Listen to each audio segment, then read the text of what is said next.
Where is Uz? Where did Job live? What kind of land shaped Job? Not a prophet, not a patriarch, a man. The sages of Israel tried to place him. Rashi says Uz was near Aram and Edom, east of the Promised Land. Radak calls it a borderland between civilization and wilderness. Ibn Ezra suggests it was part of the wider world known to Israel, but distant, foreign, evocative. Some place it east of the Dead Sea. Some scholars say near Damascus, or near Edom's ancient capital, Bozrah. A land of high ridges, deep wadis, seasonal snow and silent storms.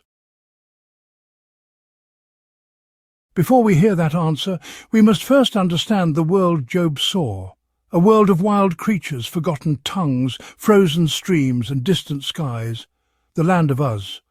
When Job spoke, he named the animals around him, and when God answered, he spoke in the same language, the language of the land Job knew. The raven, a scavenger with a memory for storms. The hawk, sharp-winged and silent over canyons. The eagle, high-soaring and regal, riding the wind from desert to mountain. They were found across Syria and Jordan, from the high cliffs to the desert skies. The wild donkey, untamable and alone, thriving at the edge of the desert. The ostrich, strange and swift, stretching its legs across open plains. They were seen across southern Syria and Jordan, especially where the desert meets the highland edge. The lion, fierce and feared, walking the dry valleys in silence.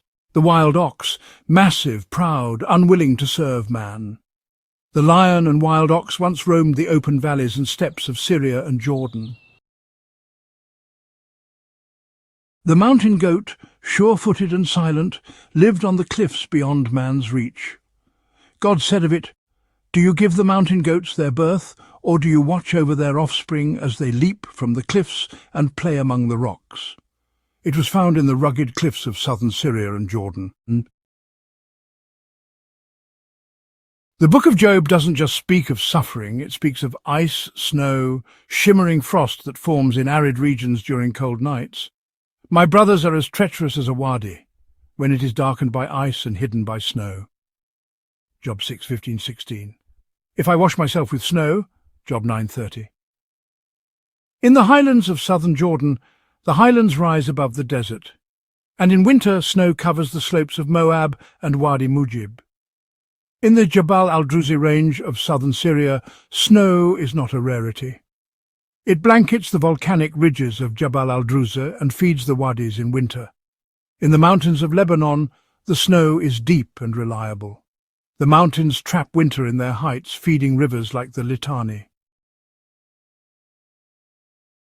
The Hebrew of Job doesn't sound like the rest of the Bible. It leans toward Aramaic and Syriac. Languages spoken in Syria, northern Jordan and the eastern deserts. Some of Job's words are rare or unknown in standard Hebrew, but common in the speech of his neighbours. For example, in Nun, they, or those ones, there is Shu A'al, jackal, and Tarkif, strong, forceful. The Hebrew of Job doesn't sound like the rest of the Bible. It leans toward Aramaic and Syriac. Languages spoken in Syria, northern Jordan and the eastern deserts. Some of Job's words are rare or unknown in standard Hebrew, but common in the speech of his neighbours. And then Biar translated as soap. If I wash myself with snow and cleanse my hands with bor. Job 9:30. Job's words fit the speech of southern Syria, northern Jordan, or borderland Israel, not Egypt and not the southern wilderness. Even his word for soap hints at the land he called home. Job was not a loner in the wilderness. He was wealthy, the greatest of all the people of the East. He owned thousands of sheep, camels, oxen, and servants. He was known, respected, and active in the world. Several ancient cities near the eastern edge of the land of Israel were thriving in or before Job's time, and any one of them could be a strong candidate for his home. Bozrah, in today's southern Jordan, Petra also in southern Jordan, Bosra in southeastern Syria. Each of these cities stood near wild terrain, places where ibexes climbed and desert donkeys roamed, but also connected to roots, goods, and influence. Josephus, the ancient Jewish historian, wrote, he referred to a region called Ausitis, a place not widely known today but understood by many scholars to lie in the Hauran region of southern Syria. He also mentioned Idumea, the biblical land of Edom, which stretched from southern Jordan into the northern edge of the Arabian desert. Together, these references place Job's story somewhere near modern-day Bosra, in the volcanic highlands east of the Jordan River, a land of caves, springs, and ancient memory. This places it at or near the Hauran region of southern Syria, a volcanic highland near Bosra, known for its rugged terrain and enduring memory of Job. Antiquities, Book 1, Chapter 11 states, Job lived in the land of Ausitis on the borders of Idumea. His name was well known even to later generations on account of the misfortunes that befell him and the restoration of his former prosperity. To Josephus, he was not a myth, but a real person. That memory lasted, and in southern Syria, near the ancient city of Bosra, the tradition lives on. Locals still point to a spring, a cave, and a valley where Job is said to have endured his suffering. Near Bosra lies a spring called Ain Ayub, Job's spring, where, according to tradition, he washed and was healed after his suffering.